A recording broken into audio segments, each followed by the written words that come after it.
Thank you. Good evening, everybody. It is October 28th, 2020, and we start each meeting by reading our vision statement for the Ashland School District. The Ashland Public Schools cultivates the academic and social emotional growth of each student through a supportive, collaborative, innovative, and challenging environment.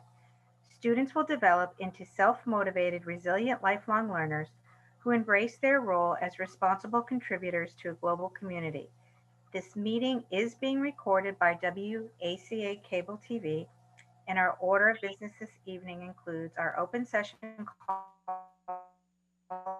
to order, opening procedures, agenda review and adoption, student recognition, MASS Certificate of Excellence, National School Development Council Award for Academic Growth and Student Leadership and Learning, Student Advisory Committee.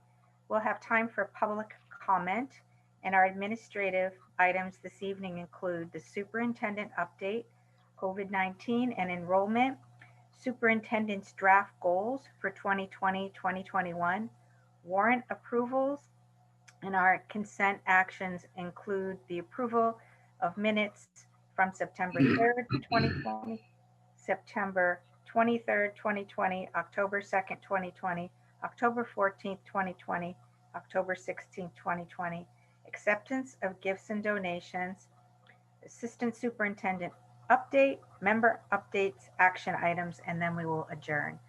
So I will take a school committee roll call and ask you all to also state whether you're okay with the order of business this evening. I'll start with you, Erin Williams. Okay with the order of business and here. Paul Kendall. Here and yes. Mark Terry. Here and yes. Kathy Bates. Here and yes. Excellent. Our first item this evening is our student recognition. So I'll turn it over to you, Mr. Adams. Great, thank you so much.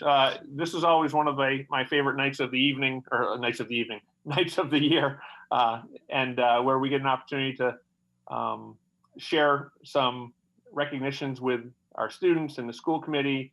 And I wish we could do this in person because I think it's really a very important piece of what we do as a superintendent's organization, but also as part of our New England School Development Council that we're a part of.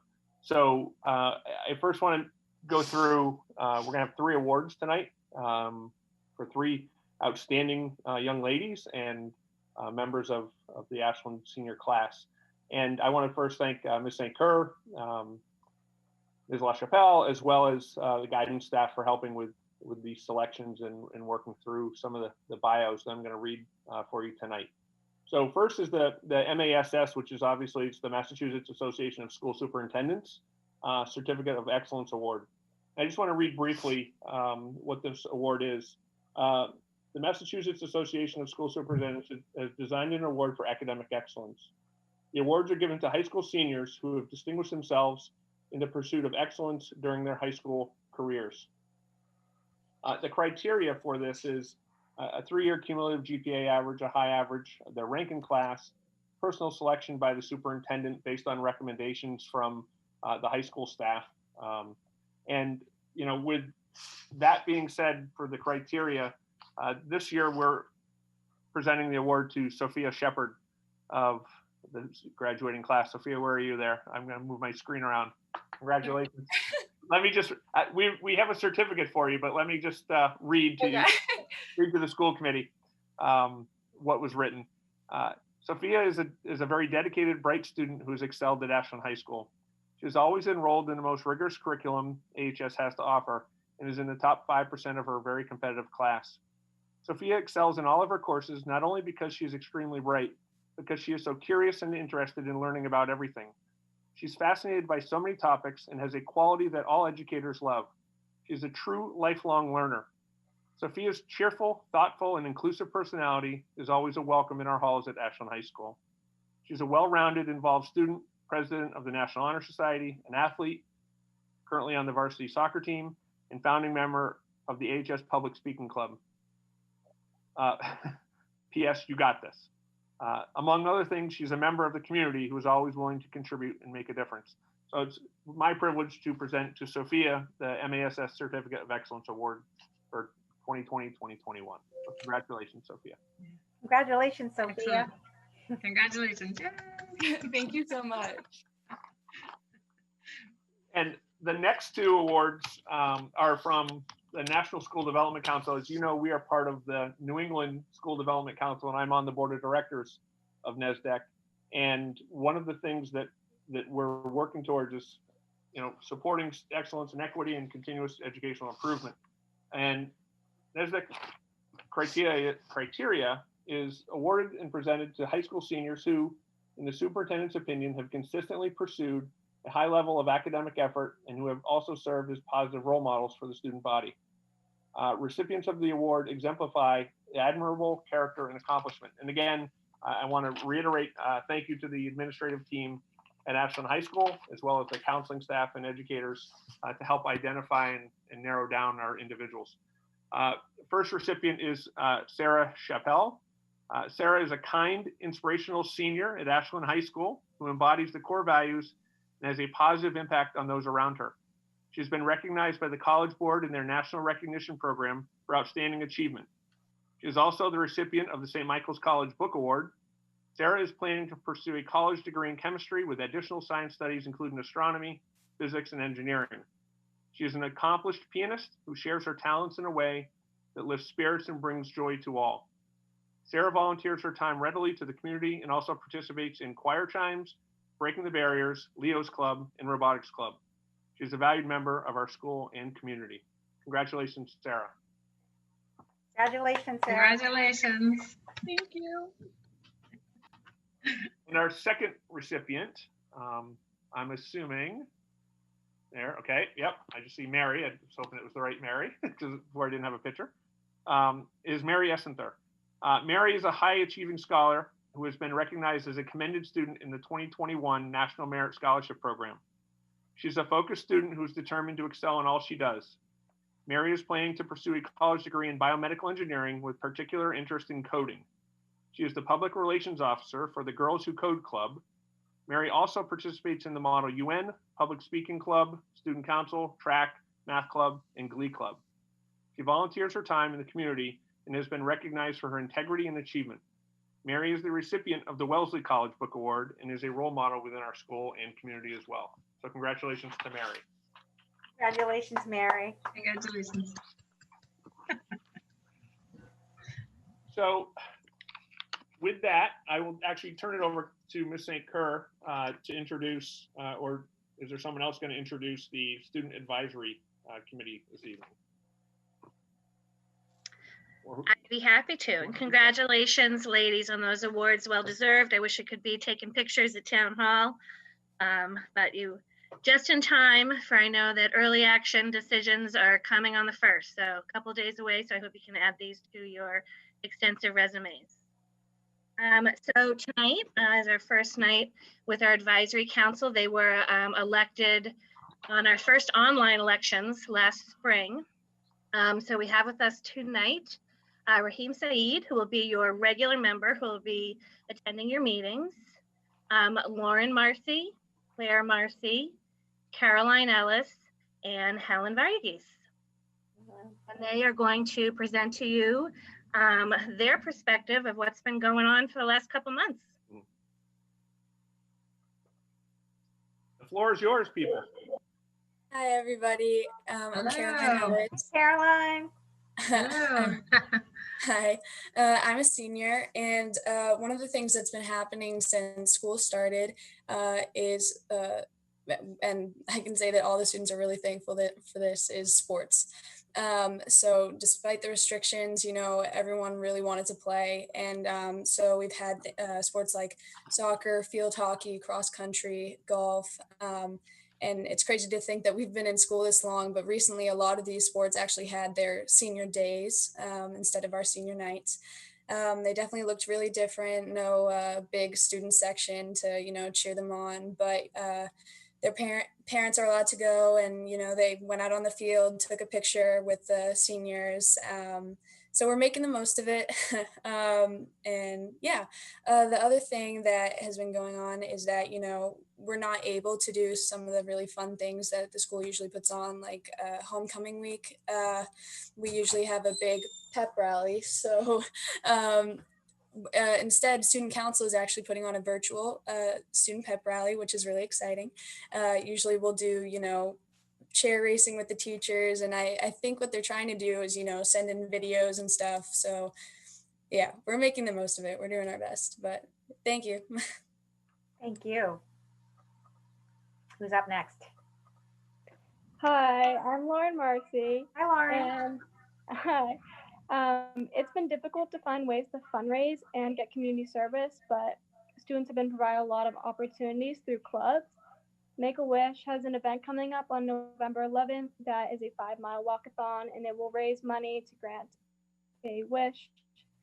National Honor Society has provided an opportunity called Green Up Ashland, where students could sign up for a street and pick up trash.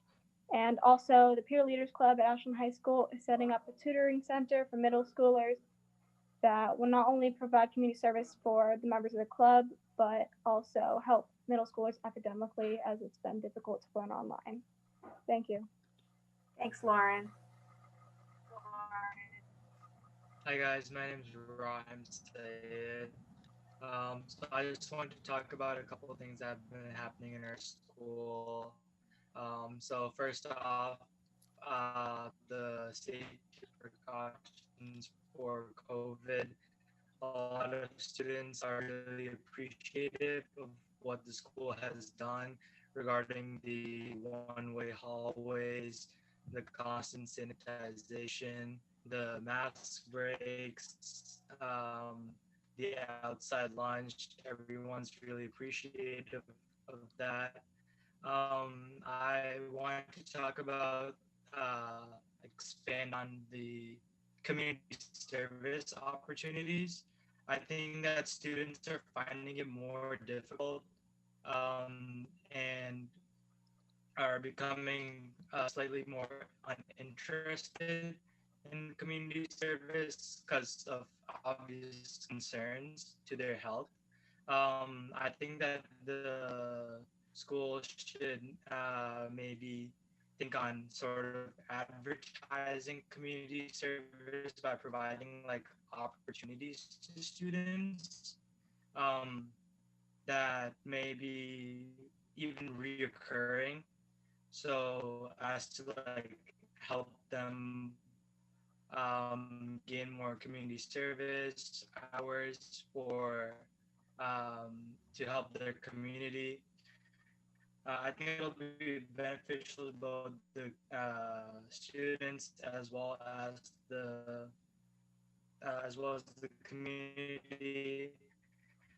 I think this can be done through even like sending out daily announcements that Ms. Cheney already sends out just by putting it through there. I also wanted to talk about the mask rates and how they're going to be substituted in the winter. I don't really know about this, but a lot of students have reached out to me about it. I don't have an answer for them, so I think that's something that you guys should really consider talking about. Class structure. A lot of students have also reached out to me and talked about that some of their assignments have been due the same day, which wouldn't be regular in regular school days where homework is due next day. But some teachers have made it so that their assignments have been due maybe even like hours after school has been scheduled and causes some inconveniences. So if there was some sort of students more leniency, I think that would be great. And thanks for listening to me. Thank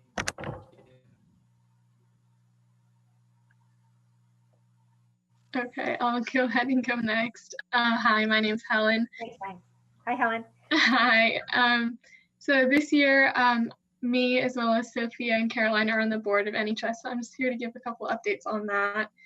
This year, we're fundraising for the ACLU of Massachusetts due to the many issues of racial justice that we've been seeing in our country. So we thought that would be a great charity to fundraise for. At this point, the juniors who are eligible for NHS have received their letters and they've applied, and they'll be receiving their decisions within the next couple of days of whether they got in or not. And we are planning to hold induction within the next couple of weeks. Currently, we're doing 2 fundraisers for the ACLU. We're doing a Veterans Day flag fundraiser where we're going to be honoring deceased veterans and current serving veterans. And we're going to set up flags in the high school courtyard in honor and in memory. We're also doing a fun little Halloween fundraiser for the K-5 students that will be held this Friday, actually, and we have some signups for that, so we're super excited for that. Thanks, Helen. Mm-hmm.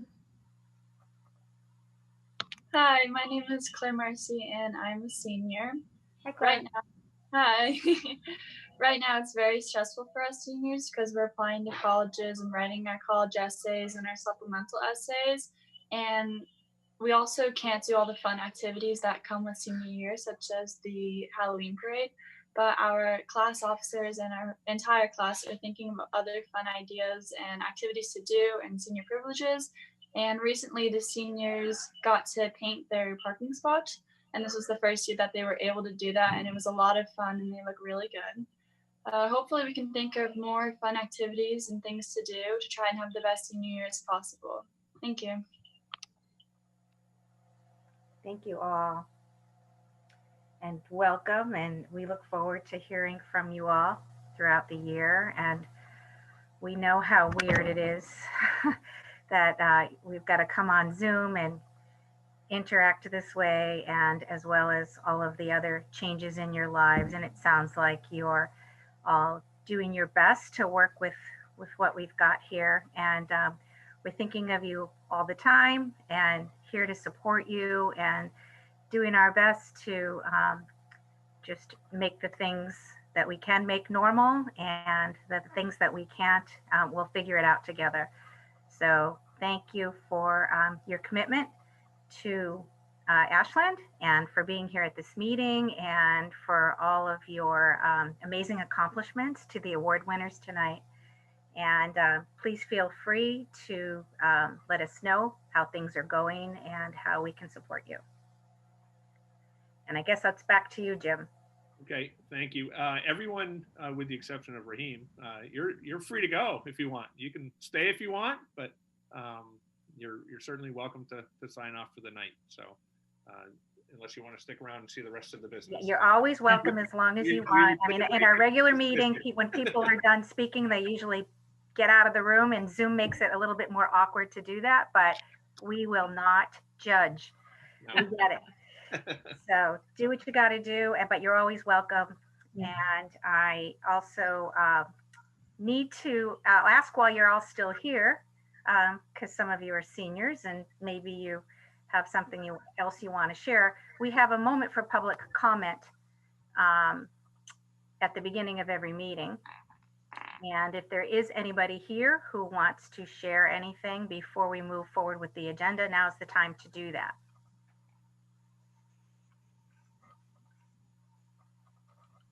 Anybody from the public? Okay, seeing none, I will move it back to you, Jim. Thank you. Thank you. So as typical, we start with just a COVID-19 update. And although we have one on Friday mornings as well, this is a larger audience typically. So we began week 7 of hybrid this week, believe it or not. We are a couple weeks away from at the high school and the middle school transitioning to the next block of classes, the next 9-week section of classes. So, you know, as we've seen, the numbers have continued to rise, another 1,000 cases today in Massachusetts in the last 3 days with high rates, incident rates. But that being said, we are doing quite well in Ashland, although last week we went into the red, and I fully anticipate us in that red zone again this week because of the way the numbers fall. When it's a 14-year-old average, remember, and the way the numbers of the cases in the community were positive, it will impact 2 weeks worth of the data for sure.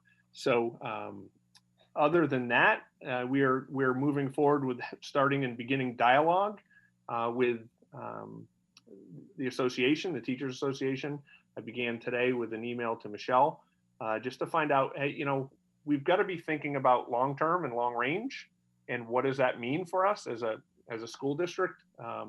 Whether it's the remote piece, whether it's trying to find a way to get our students back in more often than the 2 days cycle. So that those conversations are beginning, and we're starting to pull some data together, and we'll be working with the association as well as each building to see what that looks like in the future. The commissioner spoke yesterday to the superintendents, and the message that the commissioner and the governor have been pretty consistent on is they want all kids in school, and yet are failing to remember that the 6 feet is what seems to be working for us in terms of the ability for close contacts and tracing purposes. We still wouldn't be able to transport all of our students on buses due to the numbers. So there are many components to this that are still very tricky. Raheem, you brought up a couple issues, and I'm going to speak to you offline. I'll send you an email so we can connect and go from there, okay? And we can get together with Ms. St. Kerr on some of the building specific concerns that you have. I think they're wonderful comments, but we'll work at the building level versus the district level. So that's where really where we are today. Tomorrow, cohort B, or group B, if you will, comes in again. And so it's exciting. It really is. I think every time I walk through a building, to hear teachers and to hear students say, Mr. Adams, it's just happy to be in a couple days, even if we can't get in every day. We're here, we're seeing our friends, we're interacting with teachers. There's some positive social emotional components here going on. And I think that's really important to continue to mention and reiterate. So that's all I have for the COVID piece. Questions, thoughts? Mark? Thanks. Jim, just I guess one question. Yeah. In prior dialogues, I'm not sure if it was at a Friday meeting or in our last regular one, you talked about doing some sort of survey to gather feedback from, mostly from parents and staff. I'm not sure if we're going to do students as well, but just curious where that is in the process. Sure, that'll be going out Friday. So we're working with the AEA on language on some of the questions, because we want to make sure whatever data we're collecting, we can use with the teacher survey, something specific for teachers, but then we can correlate the data and compare it to how families are responding as well. So we've worked through, I think, much of the language. Mike has helped get the form ready to go. And with my Friday email, folks should be looking for the link for the survey. Yep. And you are surveying both staff and parents? Yes. Yeah. Separately. Right. Yeah. Yep. Thank you. Yep. Any other questions on the COVID piece?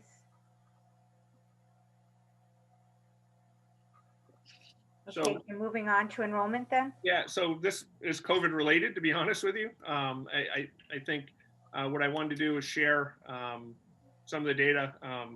Mr. Terry had sent me an email asking about the enrollment and what does it look like, and I wanted to share some pieces of data with you. I sent you an email today, but I'm going to share my screen with this data.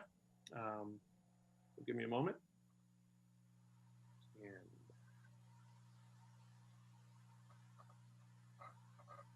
Can everyone see that okay? Yep. Okay, great.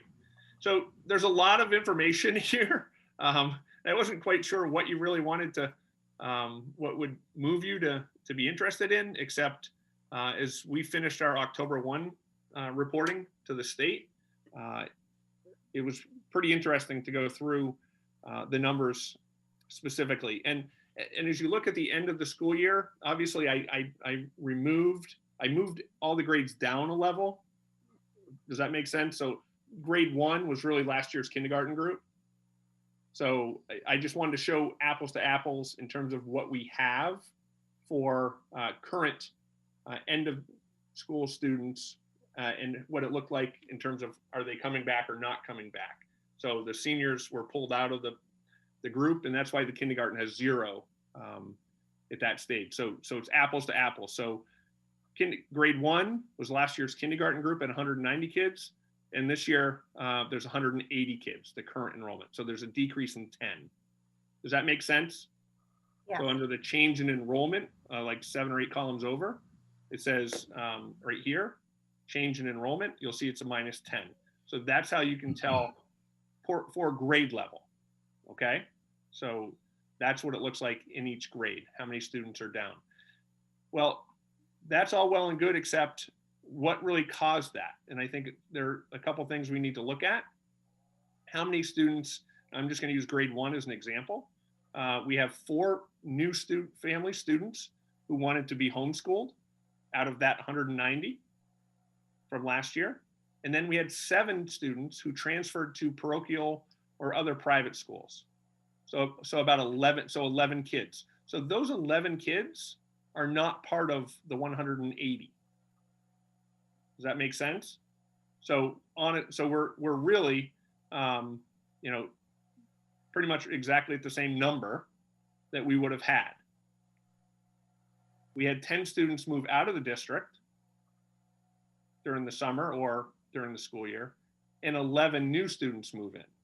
So that's a wash, right? So in the end, if you take the enrollment here, the change, and you look at transfers and new homeschool students, our numbers for first grade would be identical. And those families have said to us, we're taking our kids out for the year.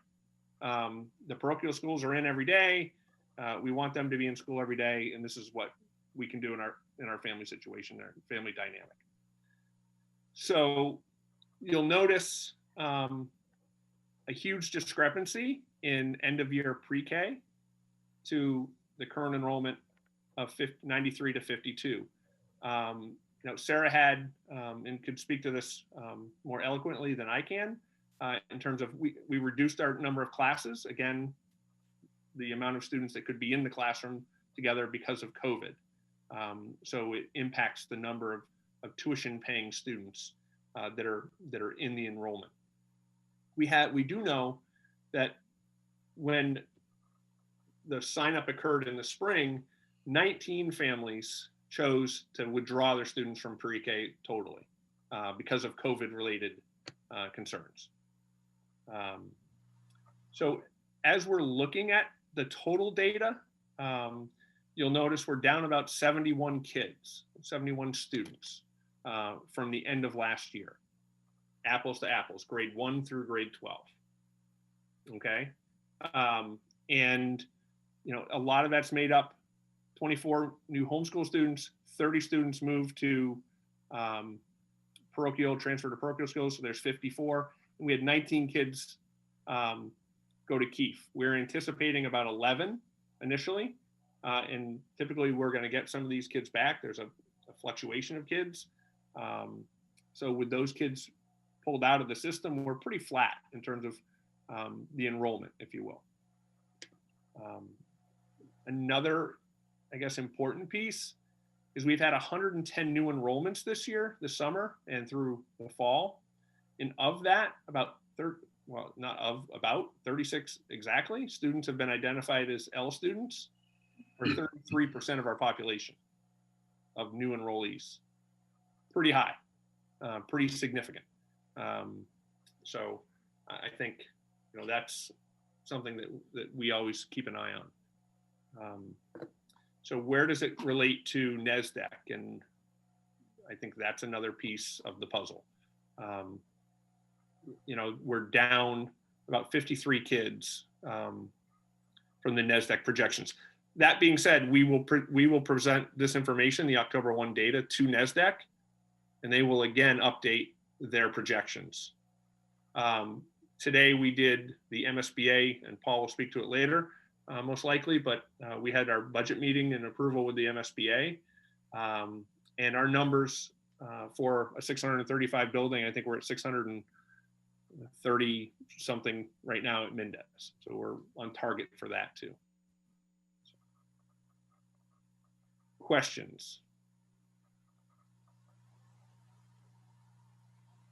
Just one, Jim, I guess, just to make sure I'm following this. Yep. If I were to look at the new homeschool students and the transfer parochial private, and total that at 54, Correct. that's basically, that accounts for the NESDEC gap, right? I mean, that would mean we're off by one. That's correct. Yep. And then the second question I have is, so what is the likely financial impact of this on Chapter 70 support next year? Setting aside any change in rates, but So I would anticipate we should be in a situation where our Chapter 70 funding will be level. Very little increase. It'd be the $25 per pupil increase that we used to get. You remember the last few years we've had an increase of Chapter 70, partly because of our enrollment increase, but also because of the number of students that are identified as low income, EL, or economically disadvantaged in other ways. So it's hard to tell exactly how that impact will occur. I'm waiting, obviously, to see where this year's 2021 budget lands and how that number is, but they will not reduce our Chapter 70 below the number that we're getting this year. That's typically the hold harmless component of where you are. even if your enrollment drops, your budget, your Chapter 78 doesn't drop by a corresponding number. Correct. Right. Is there any chance, I don't want to spread any misinformation because I read something today. I was reading some information about the budget. Yeah. And is there any chance that the hold harmless is going away? Yeah, there is. There's always a chance. That, I feel like I read something right about that today. So there is, and what I'm saying is based on our numbers are not going to be precipitously declining. Okay. Right. So right. I'm still under the impression, based on, again, COVID is accounting for our decline. Right. And I'm sure that's all across the entire Commonwealth, and the Department of Ed and the Superintendent's Association, and I know your board, the MASC, are working hard lobbying to say, listen, you have to readjust some of the Chapter 70 funding here for these families who are, one, withholding kids, kindergarten kids, for instance, who they don't have to be in school yet, and or families that are going to homeschool. And so they're looking at how that impacts districts. Thank you. Any other questions on this? Comments? Thanks for putting that together, Jim. That's helpful to see. Thank you, Jim. Yeah, well, if you want it, I'll update it, which I do anyway, but it gets updated pretty much every day. Aaron's got tons of work on this. So. Thank you. Let me see, stop sharing. But I do think it's important to review the numbers on a regular basis, and how that impacts everyone. And I think the other component there I didn't talk about, but we have 463 kids in remote only learning, so 17% of our population. So that's a lot, and you'll notice the majority of them are at obviously K through 5. Mm-hmm. Thank you, Jim. You're welcome. So it's back to you again, this time with your goal setting for the year. So, and again, another, we're trying to keep some of our normal, our norms. Yep. In a year that's not normal, but here we are with your goals. So again, I want to reiterate from last year. I think my goals tend to relate specifically to our district and our administrators and the things that we're doing as a group.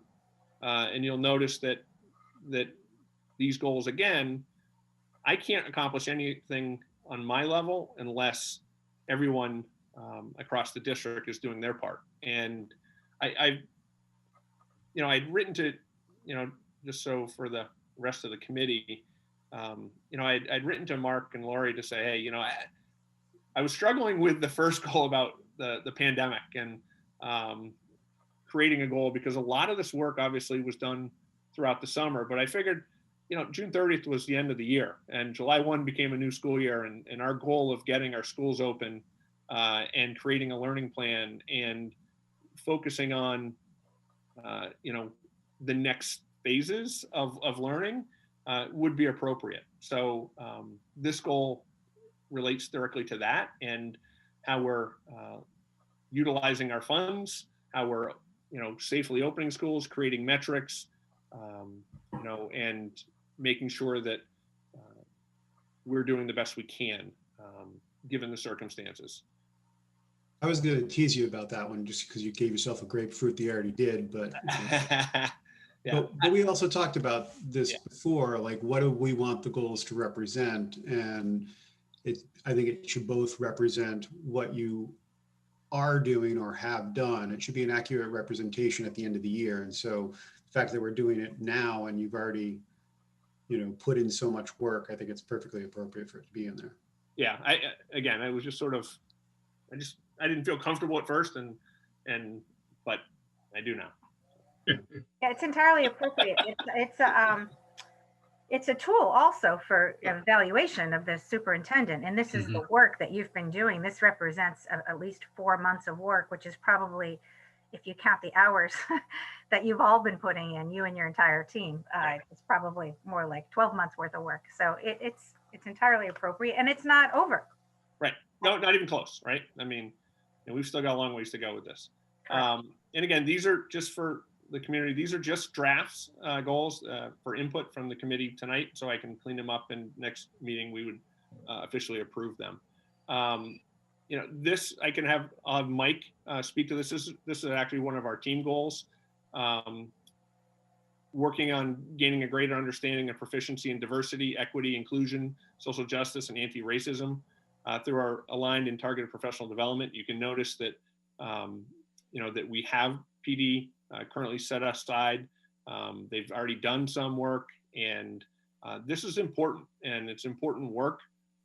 We talk a lot about equity at the school committee level and about the school level, and understanding more and more about our workings as a district and as a community will only make us a stronger school system and make our teachers better at what they do in identifying areas to focus on inclusion and equity and social justice. Mike, you want to add anything to that? I don't have too much to add. You summed it up pretty well. One of the special things that we're also doing right now is partnering with some community members, the Ashland Residents for Equity in Action. And actually we were able to have 3 members of that group join our high school equity team today, along with our 2 consultants, Chris Taylor and Des Floyd, who Des formerly worked with DESE and Chris currently worked with DESE. They both now have taken on the role of serving districts to help with this work. And they facilitated some great discussion today with some of our teacher leaders at the high school. And we were really fortunate to have 3 members of the area group join us to train for our upcoming November 3rd professional development. So we're excited about this work, and we feel like it's work that needs to be done, and that our teachers are especially ready for it and excited about doing it as well. Thanks, Mike. Can I ask just a general question, sort of on Tim or whoever's controlling it? Can you go back up a bit? So when I look at this goal, I mean, obviously this is one of those goals that some of the benchmarks you can hit, but the goal is going to be there for forever. Right. And I'm just curious as to the thoughts of sort of how do you see this in a progression of steps towards improving our culture around diversity, equity, inclusion, social justice. This strikes me as being sort of a step in the process and probably on the earlier side. I'm just curious, as you look forward, sort of where does this go? Yeah, I'm happy to start here on this, Mr. Adams, Sure. in terms of some of the work that we've talked about. Obviously, there's a great deal of work that needs to be done, and I don't see a finish to this work coming anytime soon. But some of the things that I think are measurable, Mark, are that we need to improve our hiring practices. And Mr. Adams and I have spoke about how we can do that. And can we, once COVID ends, can we start to take some trips to go to different colleges and universities and get involved in college fairs? Do we utilize resources such as MABE to get our voice out there? Do we work with the folks on the area team who have asked to spread the word about job openings community and folks that may not be able to connect with us right away? Beyond that, I've recently taken a good hard look at through some major work from Corey McGann at the high school. I have to say thank you to him publicly, who was able to get me a lot of information regarding students who are participating in AP courses. And we're looking at students by race and ethnicity who have taken advantage of those opportunities. And how can we make sure that we are reaching a more diverse population for those students? So those are things that could be measurable over time to see if we're improving in those areas. But also making sure that we're incorporating more quality pieces of literature to represent the broader spectrum of students and individuals within our school system. So folks are actually reading about people that look like them. We want to make sure that we're doing that and giving everyone an opportunity to learn what's actually happening. So I think some of those things might not seem so measurable, but they are, and we can take note of it, and I can figure out some way to make it a little bit more measurable for you folks if you'd like. Yeah, no, I think, certainly actually the benchmarks you've had listed here are really good, specific things. And my question is more, and it may be just that I'm thinking about sort of the vision question a little more than the goal question in my mind. And that may be just something that we need to, at some point in time when we're able to actually have those type of dialogues as a committee and as a bigger team, talk about what that looks like and go back and look at the school committee goals for the district to see how this fits in. Because I think there's absolutely no issue with what's proposed here as a goal. And I know I'm talking to you, Michael, it's Jim's goal, so you can say whatever you want for him. But, I think my thought is, sort of it's the ongoing struggle to understand what success looks like on this kind of issue. Sure. And then sort of seeing this as whether it's step 1, step 7, step 14, wherever we think we are, sort of what is the map front to that end point. And I think you're right, Mike. There's never really an end point. But that was kind of where my question was. And I think it may just be more of something that when we have a broader conversation about school culture and organizational culture, we can talk more about it, but probably isn't for tonight. No, it's a good point, and I appreciate that. Kelly, do you know if within the NEASC, the new accreditation process, if there's a section that relates specifically to equity and inclusion? Yeah, I believe there is. Okay, so Mark, that will give us some good data, at least at the high school level too, specifically, because we use that information coming from the accreditation process to draft goals and school improvement plan goals as well. So, thank you. Yeah, so Jim, just and Mike, questions on this. I mean, I think part of, to Mark's point and your point, this is a continuous improvement point, right? There's no end to this. You're always going to be diligent and try to do better than you have. But some of this is more measurable on the soft side of, we're doing well when the people within our building and the people we interact with in the community feel that we're doing better, right? So I wonder whether, and I don't want to say, okay, let's create another survey, but maybe we have an annual survey that is more broad, but that we also solicit help from professionals on coming up with the right questions to ask that are going to be persistent over time, and that we can start to measure how we're doing in these areas. Because I think part of it is, you know, it's not always, hey, do we have people participating here or there, but these are, well, how are we interacting with them, and what's that interaction feel like to them, right? Do they feel like it's a warm, welcome place? Do they feel like, well, we're doing all we can to break down any barriers that previously existed, right? So I wonder if there's a way to incorporate some certain amount of standard questions that, you know, like I said, maybe a professional could craft them so that they're more measurable over time and more meaningful to us. Okay. That's a great point, Paul. Yep. That's noted, and Mike will talk about that tomorrow. And I do think, I mean, we missed having we did miss having a retreat this summer, which is typically the place where we might have more time to really develop our thoughts on issues and make plans. And perhaps at some point we need to find a way to have some of these bigger conversations. I think these are all, I don't take issue with anything here, but I certainly agree that there's a bigger conversation here.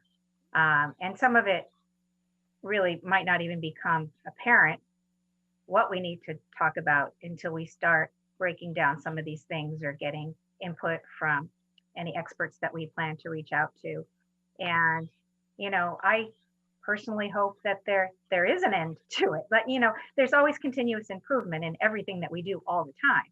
But I think, you know, the goal is, whether it takes, you know, I don't know how long this takes, but I think that the goal is that there is a moment in time where you don't even have to ask the question, you know, is there equity? Are the classes balanced in the way that they need to be balanced, and all? But those are bigger questions than we can answer right now. But I think nothing here is shouldn't happen. These are all things that should happen right away. But I do think that the next time we're able to all sit down together, maybe we can start talking about how we're going to make time for that we should have that bigger discussion. Thank you. So, Mark, I know you said you had another meeting at 7. Yeah, I've got a call that I need to do in about 10. Yeah, I'm ready to jump off in 5 minutes. Okay, so I just want to make sure that I get to the communication component. Yeah, let's jump to that. Jump to that, okay? Yeah.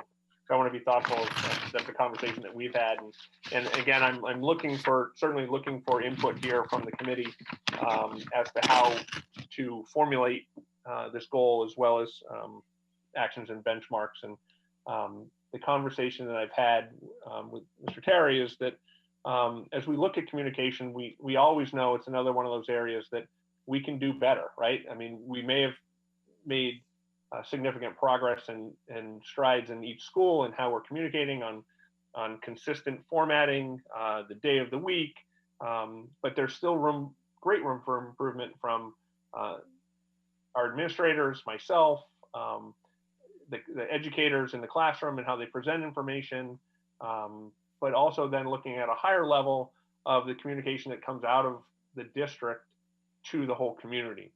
And those are all pieces of communication that in practice that I need to, you know, grasp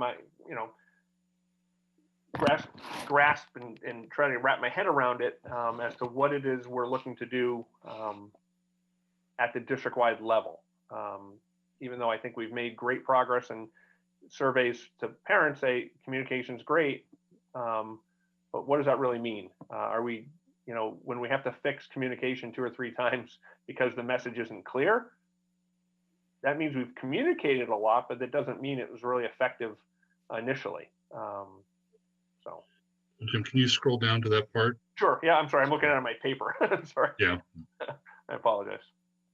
And if folks don't mind, I'll just give my comments quickly because I do need to jump off in 5 minutes. Please. Yeah, so some of the things that Jim and I talked about it. I did reach out to him. I guess it was more by email than anything else about communication. You know, and I agree with what you've said, Jim. It's one of those things that you can do it well 90% of the time or 99% of the time, and the one flub is what people remember. You know, it's like it's either perfect or it's terrible. It's not. There's not a lot of in between. I think generally we have made a lot of progress. You've made a lot of progress. Your administrative team has. One of the things in particular that I think concerned me, and it was something that came out of I think one of our COVID discussions within the last several weeks, was, you know, I asked you the question about, you know, what do we think the read rate is on our emails, and it was something like 50%, which is probably a good number from objective metrics. But what concerned me is we're trying to get out a message of, you know, please continue to remind kids to be careful, and schools only stay open if people, the community as a whole, is responsible. We're only hitting 50% of the people, and probably the people who aren't reading it need to hear the message more than the ones that are.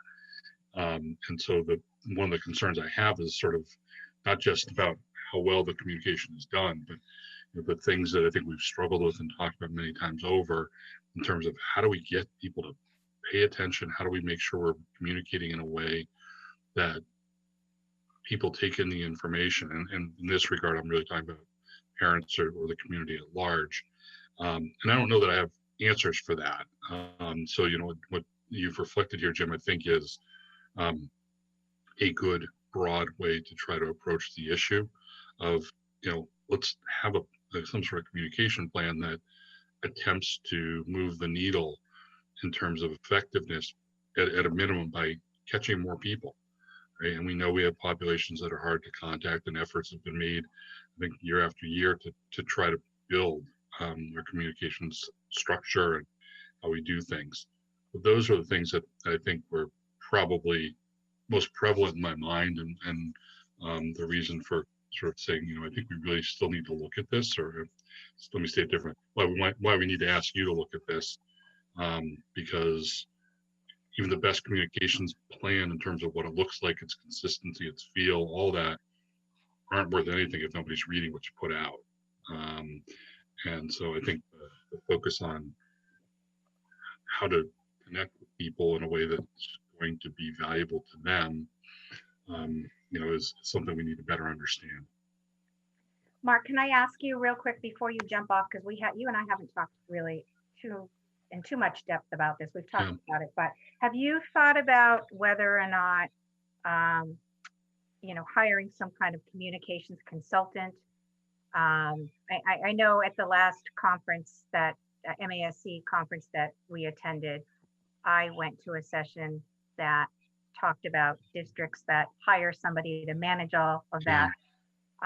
Is that something that I mean, and I ask it in the context of this is on our goal sheet every year. And I think Jim has done everything we've asked him to do in this regard, in terms of, you know, there's newsletters, there's phone calls.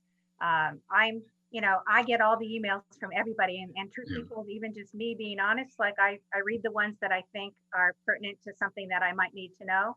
And a lot of the ones that are coming from schools where I don't have kids or whatever, I don't read. So I don't know what's in there, but they're coming. But I don't know if we are in the position to fully understand what makes somebody read the email, not read the email. If we're doing all the things, except for getting everybody to pay attention, then do we need outside help? Yeah, I think that's a fair question, Lori. And, you know, one of the other things that I guess I've come to believe, just in appreciating how much communication goes on and how much time it takes for Jim and others, you know, administrators, to be working on that, is whether we ought to be looking at somewhere in our budget, having a communications coordinator or director or something that's a, you know, 20-hour-a-week position too, which is kind of the next layer down from where you are, which is, do we need a consultant to be telling us how to do this better? And I'm certainly open to that, depending on cost, of course.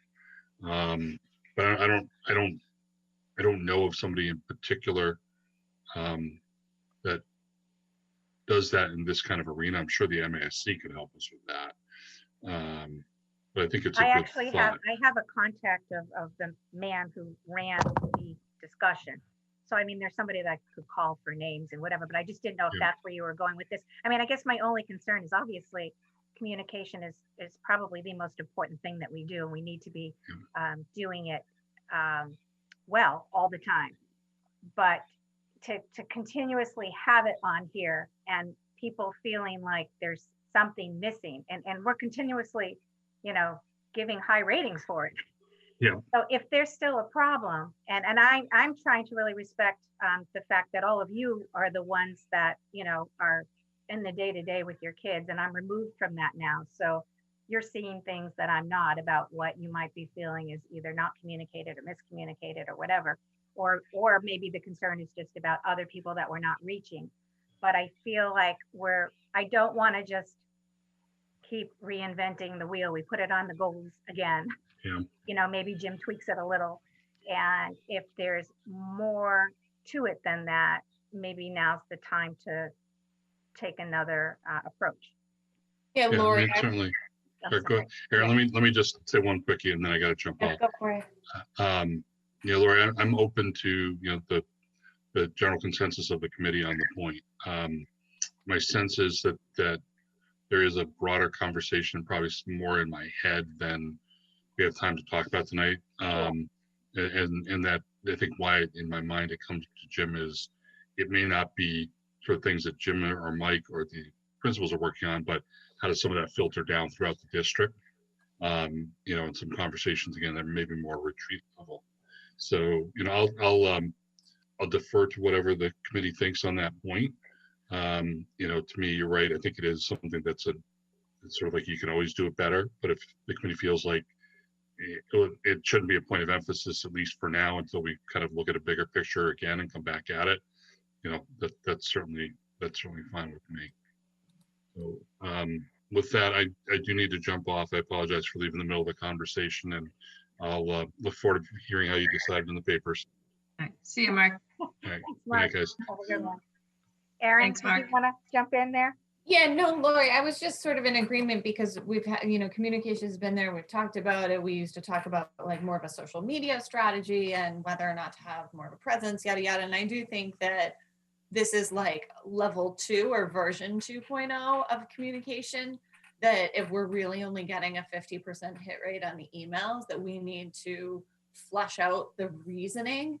And if that means hiring a consultant to then help guide us and guide Jim. So especially when we think of our growing populations of English language learners, and with some of the issues that we had communicating with some of the parents earlier in the year and getting in touch, right?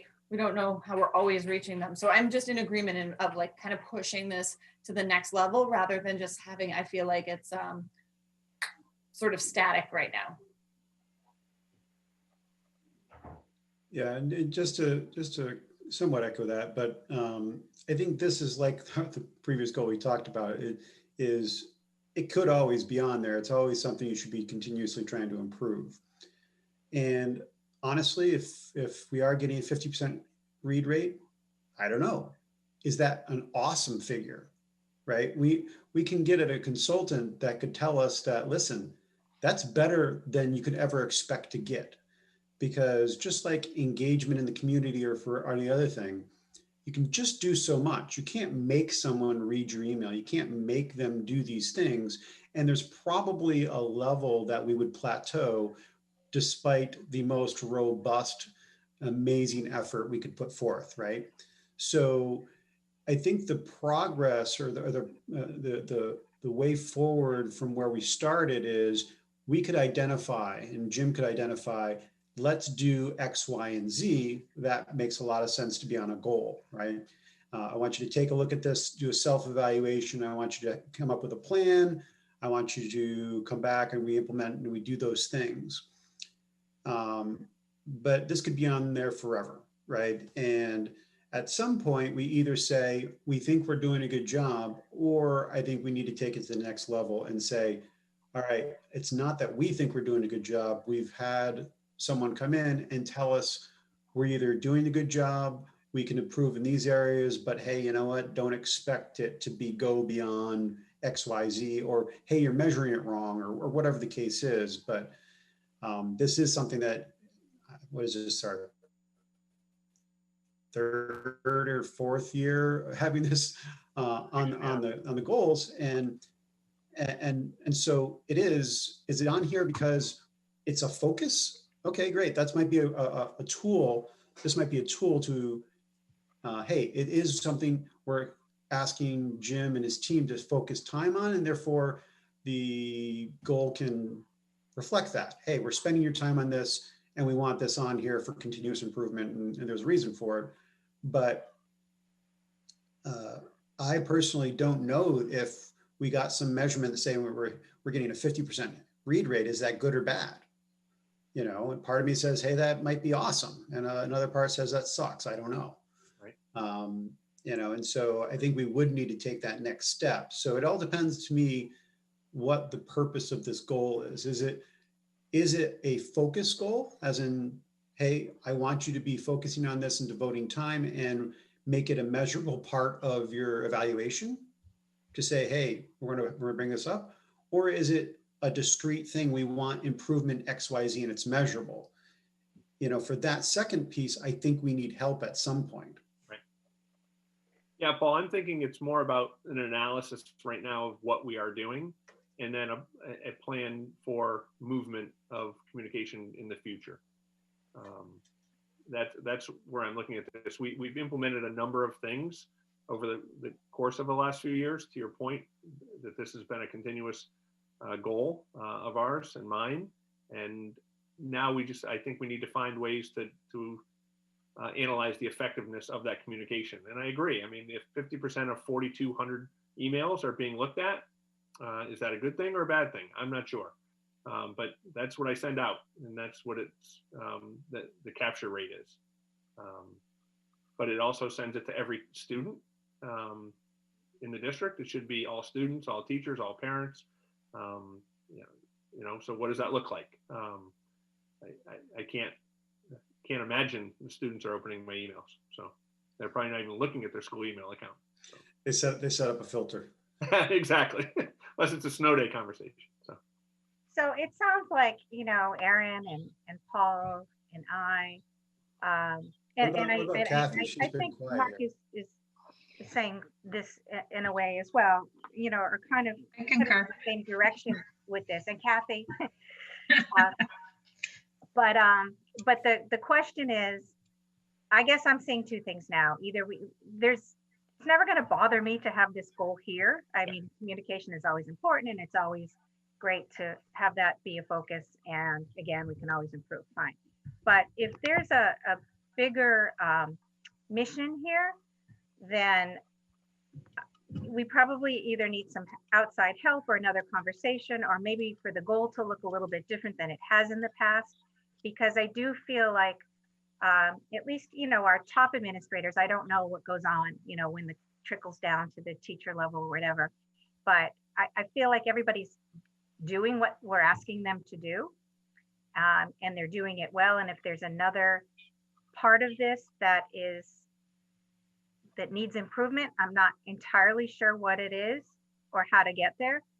And I'm not entirely sure if we're the ones that figure that out, or if we might need some outside help for that at this point, given that this is year, whatever, 4, 5, 6, maybe 10, I don't know. I mean, because communication is super important. So it's never not a bad idea to have it here. But I think at this point, if we really need or want something to change, we need to focus it a little bit more. Yeah, and I wonder, Lori, whether we kind of somehow tweak the goals and label some, just like, for lack of a better term, a focus goal, as in like just that we want you to focus on this, and it's not a measurable thing, because this does tie back to evaluation, right? And if it's something we want to evaluate the administration on every time, we want to evaluate Jim on every time, we can label it as that on the goal, and then not have to spend this much time around it aside from, hey, we think we need to do better here, right? So, I mean, we could do that potentially, because there are potentially 1 or 2 goals that should be perpetual and we want to be able to discreetly evaluate on. Right. And I think, within the rubric, there are all kinds of questions around this sort of thing too. And again, and I don't want to speak for you, Jim. And if I'm speaking out of turn, please let me know. But again, if I'm Jim, and every year we're saying, you got to make communication a goal, and we make it a goal. And I think, year after year, he gets almost exemplary across the board or close to it or whatever. And then the next year we say, we want you to improve communication. So from his point of view, it's like, okay, what else would you like to see here? So I'm just trying to refocus that discussion a little bit, so that Jim knows what we're looking for. Like, where is it? Do we want a higher rating of 50% on the read? If that's what we need, then we have to figure out how to get there. Are we feeling, and this is where I've disconnected from what's going on the day-to-day in the buildings. Are we feeling like the communication is inconsistent, or is it not ideal, or whatever? You know what I mean? I'm not really sure what the issue is. If it's more than just let's keep always doing this well and continue making this a priority, that's fine. But if it's something else, I need a better understanding of what it is so we can figure out what we're working on. Yeah, and I can just give you some feedback as a parent with kids in 2 schools, right? Yeah. Please. There might be some improvement around consistency as far as format and what is in there. Because I can have 2 schools that both do a good job, but they're still different, and it's not as consumable because I've got multiple formats and things going on. So there might be some efficiencies there that we could work on, right? If we want measurable things. And I want to balance that with, I don't want to pigeonhole somebody to saying, hey, you have to send out, things so rigidly, but I think there is that. It's similar to, some of the things in the spring with the multiple teachers that we had issues with, right? With the spring was a little bit of a mess because everybody was doing their own thing with communicating to the students and how they were doing all those things. And we've standardized a lot of that this year, right? And that tool set and what they're doing. So it's very similar in that case that, I have a kid in Mendez and middle school, and Claudia and Dave might be doing fantastic jobs, but there's still the translation as a parent that it's probably not as efficient or fast or convenient for me to get that information. So okay. What's the next step on this? I mean, I don't think anyone's going to disagree with the No, goal necessarily, but for us to see any real changes, I feel like there's another step that's missing. Well, no, I think you're right, Lori. And that's why I think this goal is, for me, is actually trying to represent, is that it's an analysis of what we are doing and what we have done over the past few years. And then by the spring, have a plan to present to the school committee to say, either, these are the things that we know are working, but these are things that we believe we need to get better at and or change. And it might be, to your point, maybe, it is talking about hiring someone on a part-time basis to help with communication, updating websites, updating Facebook pages, being better at the social media component of it, helping with very specific draft language of important memos that go to the community, which is what big organizations have. And even on the town side right now, they've moved in that direction. Mm-hmm. So I think this is just an analysis of the communication. It's not saying communication needs to get better and this is what we're going to do to make it better. It's saying we have made strides over the past few years, and now we need to analyze to make sure it's being effective. And if it's not, what do we do next? And Jim, I just also, as part of that analysis, work with your team to figure out how efficient on your side it is. Correct. Right. Yep. So if Dave or Mike or Claudia or you are spending an inordinate amount of time trying to do this well, are there ways to help that be efficient? Because particularly in a year like this, right? Having a very efficient communication system when you're so inundated with the work that's gone involved with all the different things that have gone on, it would probably really highlight where those internal improvements that,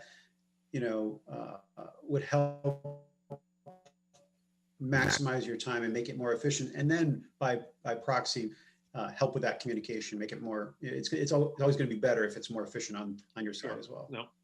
Yeah, I don't think even just a COVID letter that has to go out, I don't think people understand the length of time it actually takes to draft and craft a letter that's appropriate, that is HIPAA compliant, but also gives enough data and information for families to understand why we're making decisions. So it can be challenging. Yeah, I mean, there's just so many different layers to it. And I read a lot of the parent letters that come through, and there are many people that are very appreciative of the communication that comes from the district, and particularly Jim, and grateful for the information that comes on a regular basis. There's just so many layers to it. It's how often, how long, how, it's just a loaded topic, and just want to make sure that we are moving the needle on it rather than just throwing it on the goal sheet every year. So that's where I was at with that, but I'm fine with what's there, as long as that kind of moves us a step further towards the change that everybody's looking for. Sure. And you're gonna then, last year we talked about the next two goals are actually continuation goals. In terms of analyzing and looking at SEL, and now as it certainly relates to COVID. And Jen, if you want to speak to this, again, this is a conversation we've had and about looking at, trauma-informed social emotional learning, getting our staff up to date with their own professional development. So do you want to speak to this a little bit, Jen? Sure. Okay. So I think that in all of my kind of spring and summer discussions with SEL directors across the state and our own mental health staff in the district and all the administrators, we were, obviously concerned with the social emotional well-being of our students coming back after everyone has clearly experienced a collective trauma.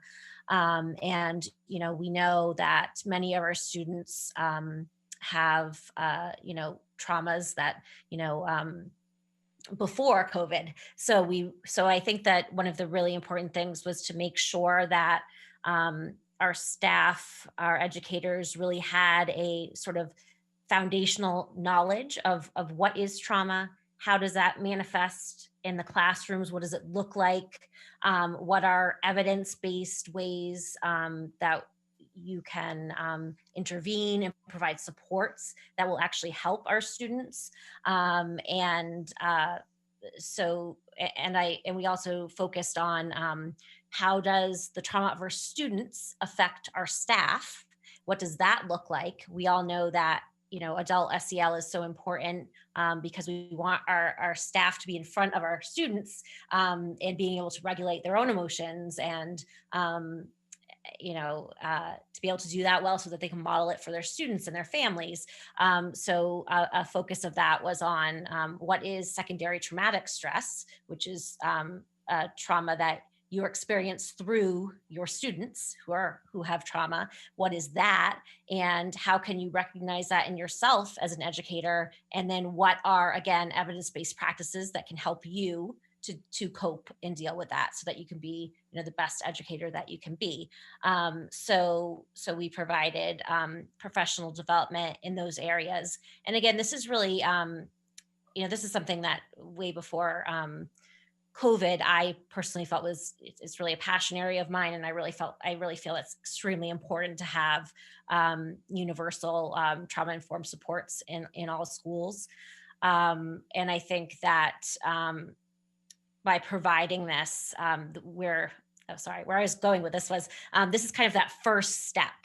I had done some different trainings on trauma with some of the different buildings, and tried to get, in the past couple of years, and tried to get sort of an understanding of, okay, do our staff, is our educators learning about this in their training programs, and things like that? Are they coming with this? And I think that the overwhelming response that I got was no. And that this is an area that, mental health staff, school psychologists, and counselors in most cases have a lot of coursework in, and a lot of actual experience working with students of trauma. So are definitely have a better foundational knowledge of that, but a lot of educators don't. And so I really feel like this is an important area to make sure that we were focusing on. And I also, after the PD, did a survey and asked, got a lot of really good feedback about, did staff find this helpful? Were they already aware of these practices? Things like that. And out of that came that staff wanted more, and they're looking for more in depth on that. So I think that was, I was happy with that response. The other thing I just wanted to highlight, which I'm really excited about, is at the high school, we're going to be piloting a program called My Life for Schools. And this is a computer-based application where students will, go on the program and ask them to check in, basically, how are you feeling today? And you click the little emoji or the button. And then based on how you're feeling, you're prompted to pick a coping strategy or a mindfulness exercise. Again, that's evidence-based to help you cope with your feelings. Jen Shields and I have worked really hard on getting this, and we were lucky to have AEFI provide a lot of the funding for this. And we're really excited because it will give us a lot of data through the program to really see, is this something that is helping our high school students to cope? Is this something that our teachers at the high school are using in the classrooms, on a regular basis to get their students ready to shift into their learning when they come into the classroom? Are they using it before tests? So I'm really excited to see. We've done a lot of work at the elementary and middle school levels. I'm really excited to put something really with a social emotional emphasis in at the high school this year. Thanks, Jen. Thank you, Jen. Does anybody have any questions for Jen or Jim on this? Comments? I mean, I'm really thrilled that this goal is here. I mean, we've always said that we prioritize the social emotional health of staff and students, and there's a lot of action steps here, and we've also talked about goals that are years long, and that we'll continue to see them over time because they take some time to implement. So I love it. Thank you. And again, the next goal is we're in year 2. We talked about this last year. It was the first year of the Lucy Calkins. And I'll tell you, Mike and I are in the schools continuously, and we had a visit. Was it yesterday, Mike, or Monday? We went in and there were 3 or 4 layers of books on each kid's desk, and they were determining which one was a good reading level for them. And maybe you weren't with me and it was just me walking around. Someone tweeted that out yesterday, I think. Yeah, and it was really cool. It was, but teachers are commenting and continuously, we love this new method, and it's working well for us. And so this is year 2 of the PD, and so hopefully by the end of the year, that full implementation. You want to see a great book room, please stop by and look at Mendez and Warren and Pete. You never know what a principal does in the summer except build book rooms. It's phenomenal. And what they've done at Mendez too, in Claudia's storage area for the rooms, and how they're labeled in terms of levels and coded by color based on a variety of topics. It's really neat. And the teachers are really excited for this program to really perform. So. Anything further with that, Mike, other than, that we're just moving forward with the second year of the PD? Yeah, no, just reiterating the excitement. There's definitely a major a high level of excitement by the staff. And when we walk into rooms and people tell us that they are so much happier now teaching literacy than they've been for the last few years, especially during this year where everything's more challenging and they're learning it new too. So it's great to hear that, and we're excited that our teachers are happy and feeling energized by this new way of teaching. The workshop model is a wonderful thing for our students and staff. Yeah. I have a question. Comment on that? No, I think that sounds great. I'm just wondering, Jim, up in your key actions, you say securing funding for implementation. Is that something we need to be looking at this budget season, Yeah, we will continually, yes, because we're going to continually need supplies for this program. So again, it's just a matter of how we budget it. Mike is in a new role. Chris is in his role now, and the continued conversations, actually, I texted Mike today, said, hey, we're getting together with Chris tomorrow at noon. Well, one of the conversations is really starting the budget conversation and what it is we need to be doing and looking for and for next year, for 2021-22 already. So, but yes, Kathy, we want to make sure we can sustain whatever we're doing, right? And that means even PD in the future, with staff if we need more. That's good to hear that the teachers love it. So yeah, glad to hear that. So, without taking a lot of time, Pete and Claudia, you're living it. I don't know if you want to share any anecdotal evidence from your end. People are very excited, as Mike mentioned. There's a ton of learning going on with just how much school has changed this year, but they're embracing this new curriculum of a new way to teach reading, new way to teach writing. The kids are excited with the choices they have. There's definitely momentum that is felt in all the classrooms. And I think it's going to be even stronger over the next few weeks as we have more people working out of the book room and sharing the books in some different ways with some plans that we worked out with our nurses as well. Right.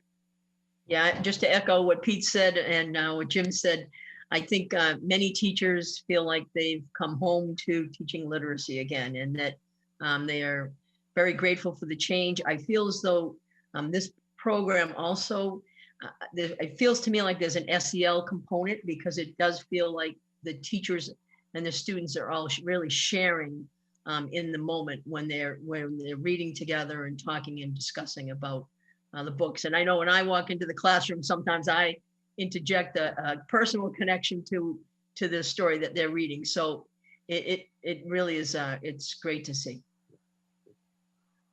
So I guess from the goal standpoint, Mrs. Tosti, is that if school committee members have anything specific they would like, again, these are draft goals, anything specific you would like to see me add into this or consider, shoot me an email, please. And then I will have it modified and adjusted for our next meeting where they can be approved. Sounds good. Everybody okay with that? And if there's anything else that you want Jim to know or any recommendations, send Or them. consider, yep. Thank you. Thank you, everybody. And then Kathy, do you have any warrant approvals? You're on mute. Yes, I do. Okay, it's very short tonight. Between October 15th and October 28th, I, Kathleen Bates, authorized payroll in the amount of $2,214,786.36. Thank you, Kathy. You're welcome. That's all I did. Perfect. Thank you. And moving on to the minutes, September 3rd, 2020. Does that have anybody have any there? Oh, they looked good to me. Anybody else? No? Motion? So moved. Is that good enough? Second? That's good enough. Okay. All in favor? Aaron? Paul? Aye. Kathy? Aye. And aye for me as well. September 23rd, 2020. They looked good to me. Anybody else? Do we want to just ask if anybody had anything on any of them and approve them in bulk? I have nothing on any of them. I thought they looked good. Anybody have anything? No, I'm good.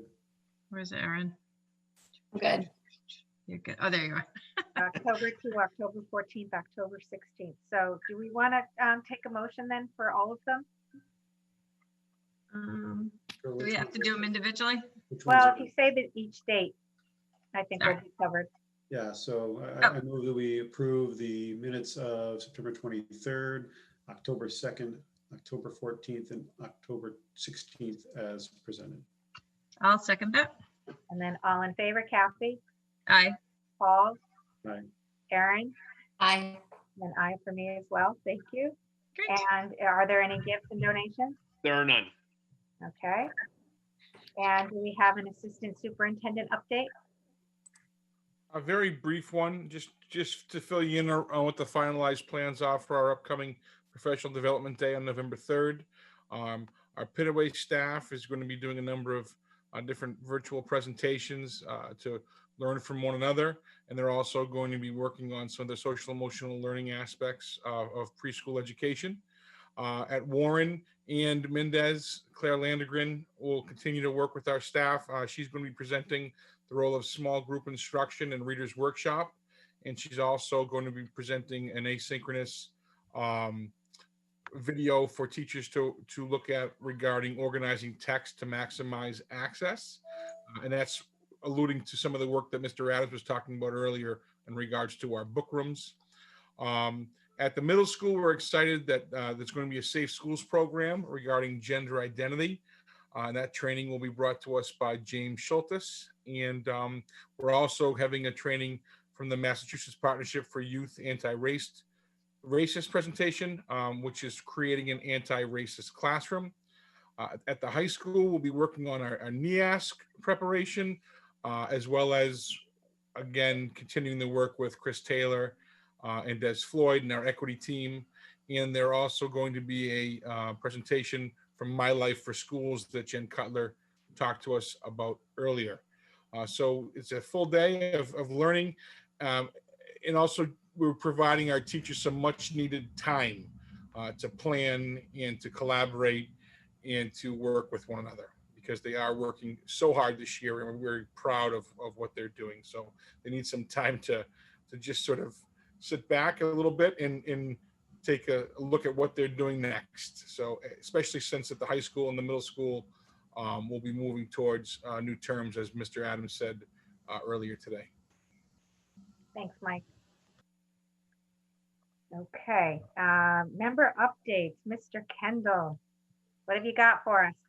Well, so today, this morning, the MSBA board authorized our agent scope agreement to be entered into. So when we're at that point, that's now approved.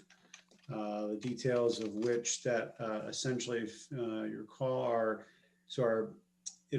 their grant will be between $26,270,187 and $27,008,753. So that's the amount they're pledging towards our project. The first amount is the general facilities grant, and the second one includes potential eligible contingencies. So also related to that, as many of you probably know, we've started a Facebook page to try to disseminate information about the project. So if anybody's watching that hasn't gone on there and liked that and followed that, I encourage them to do that. Mr. Kyra and I were at the community center this past Saturday, which was good. We got to talk to a lot of people about the project. We're going to continue to do those things. We're going to put some more boards up around town.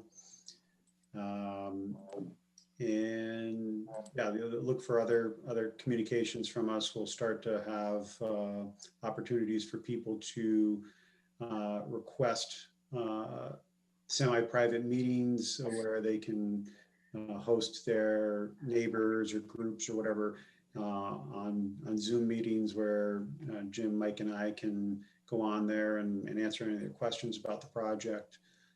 But I think that's about it. Did I miss anything, Jim or Mike? Right now I've been in full data curation mode and things like that. I'll probably come back with use this group as a test bed for trying to boil down that information into smaller segments. So maybe I'll share the 3 slides on sustainability, one meeting, cost, another meeting, different things, and be able to do that in this form as well going forward. So. Thank you, Paul. Well done. That's great. And, Great, Paul. Thank you for all that work you guys do. There is one thing I'll just share, and I don't know that they've decided it yet, but the town meeting and vote for this, as well as the public safety project, might shift into January, and so they're looking at the logistics of doing that in January. So. More details hopefully to come. I know they're trying to work out and sort out the logistics of how they're doing that. And I know Michael and the select board and Adam have some ideas on that. So more to come on that, but it's likely going to be the beginning of mid of January where those votes will occur. Excellent. Thank you. And again, thanks to you and the entire committee for your commitment and your hard work. We really appreciate it. Yeah.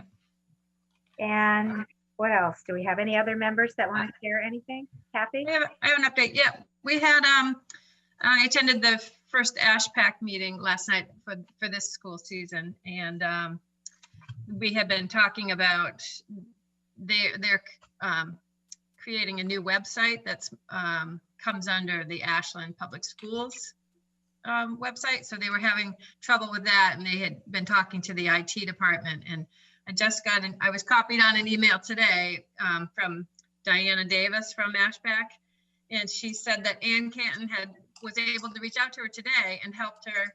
She said she was so patient, and she helped her get the ASHPAC website up. So it's publicly faced now. So now that it's not 100% yet done, but they're very close. And so I was thrilled to hear that seems like it had been solved. And because there's good resources on that website. And so I was happy to hear that the IT department and Canton specifically had reached out and helped them do that. So that's my update. Well, thank you, Kathy, and thank you for your ongoing work with that. Oh yeah, yep, we sure. Appreciate you. Yep, it's a great group. Yep. So anybody else have anything they want to share? Mr. DeSoni. We'll have public comment at the end tonight, real quick. Real quick, Good evening, Mark DeSoni. Real quick, and it's gonna be throughout the whole administration, I think. First of all, I listened to the building committee, and yes, town meeting got pushed back to first week of January, and they pushed back the bids until they get they're going to package the school and the safety building together. That was from the building committee about an hour ago. To Mr. Adams, to the chairman, did I miss the COVID-19 updates? You did, but you should be able to watch it again because WACA recorded it, and we will be back on Friday morning at 7:30 a.m. to talk about the status of learning for the following week. Okay, and this last one is for the Warren, Fitteray Warren, and Potter Mendez. Are those schools going to be open this Friday? Friday? Yes. Open for what? The students will be in school on Friday. And for those age, the K through 6, 7, or whatever, are they going to be celebrating Halloween a day early in those schools? I don't think they celebrate Halloween in school, but I'll let Mr. Adams answer that real quick, and then we're gonna not take any more questions because it's time to adjourn. But Jim, you're on mute. It is not our intention. Okay, because I know that some towns, this would be it. Some towns are considered abandoned, or some towns are going to be going to CDC rulings of how to handle kids in the school. So I was just wondering what was the answer for here. Yeah, we're not going to be having that. There will not be that traditional everyone roaming the halls together. So no scaring and no, because my birthday's on that Saturday. This comes Saturday. Well, happy birthday, Mark. Yep. I just wanted to make sure that I'm not scaring up the wrong graveyard. Thank you. Thanks. Who's got the motion to adjourn? So moved. Wait, what about action items? Nothing? We don't even look at them. Well, Come wait, so then I have a question. I mean, does this group, is there any way that we could try to have a school committee workshop? Is there any interest in that? So I'm just throwing that out there for. Yeah, put that on the, well, we should put that on the action items, and we should talk about how we can either do something socially distanced or have a extended Zoom meeting, which I'm sure you all have incredible Zoom fatigue at this point. I mean, I was thinking, maybe we just put it on there. I mean, maybe there is a way we could meet under one of those tents at one of the schools. We all bring our chairs and our blankets. So we're, I don't know. I just seeing if anyone's interested. I'm just thinking. We can stay inside, socially distanced with masks. Yeah, all right. Hold schools. We are holding school with protocols. So maybe there's a way we could do it, Yeah, no, it's not so much about whether or not we can get together, because of course we can do it and we can safely do it. But it's more about, when we have what we need to talk about, timing of it, whether we should do it, just some budget decisions, talk about anything that we missed talking about this summer. Talk about some of the things that we've brought up even in this meeting that need further discussion. So, but I definitely think we should, try to make room for a longer discussion, because it's been a long time. Yeah. So we'll put that on the action item. All right. Thanks, Kathy. Thank you. All right. I motion that we adjourn. Second. I did that though. All right. And all in favor, Aaron? Aye. Paul? Aye. Kathy? Aye. Aye. And thank you everybody for everything. All right. Thanks, everybody.